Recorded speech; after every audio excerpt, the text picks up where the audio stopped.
birinci dərsdə, mənim dərsimdə düzdür, o şuruq uşaqlar var idi, amma o qədər məsələ yaxşı təlim, tərbiyə var idi ki, dərsdə bir dənə uşaq deməli səs eləmirdi də, milçək uçsaydı səs çıxmazdı. Hətta uşağı bizdə də indi müəllimdir, hirslənir, birinə bir şillə vururdu, nə bilim, neyinirdi. Mən hələ bir hadisə deyim, mən elə öz... Buyurun, zəhmət olmasa. Mən 6-cı sinifdə həm də riyaziyyat dərsi deyirdim, yadımdadır. Deməli, Hidayət var. Terpdə Hidayət, qadın oğlu, Nəzəfqulunun oğlu. Bu həm yaxşı oxumurdu, həm də dərs danışıram lövhədə gördüm. Bu çox şuluq elə, insaf elə, Hidayət, sakit ol. Məni hirslətdi, mən də dərs icra eləyirəm. 6-cı sinifdə o düsturlar var, bunları icra eləyirəm. Bu səs eləyir, uşaqlar da rəssadır. Gəldim, dedim, niyə şey eləmişəm? Buna bir əlim belə eləyəndə, əlim ilişdə, bunun burnundan qan açıldı.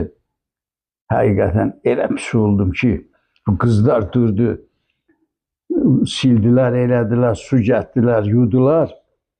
Hər nəysə belə getdi.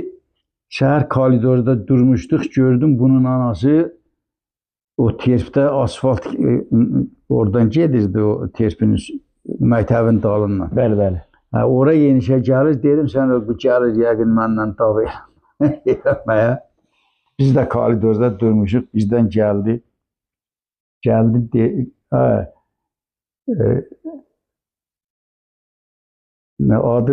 Adı yadımdan çıxıb. Nəzəfqulunun yoldaşının adı. Xala, nəyə gəlmişsən? Dedim, müəllim dedim. Birdən qayıtdı, dedi ki, Allah onun biraz buna da qarğadı ki, və dünən Kirman müəllimi incidir, şuluq eləyib, qoymayıb dərs keçə. Gərək elə vuraydı ki, öləydi. Dedim, yəni bunu deməkdən məqsədim odur ki, o vaxtı uşaqlarda, məsələ, indiki dövrdə, məsələ, şəxsən mən də indi işləyə bilmərəm. Niyə? O dövründən. İndiki uşaqlarda bilirsən nətərdir?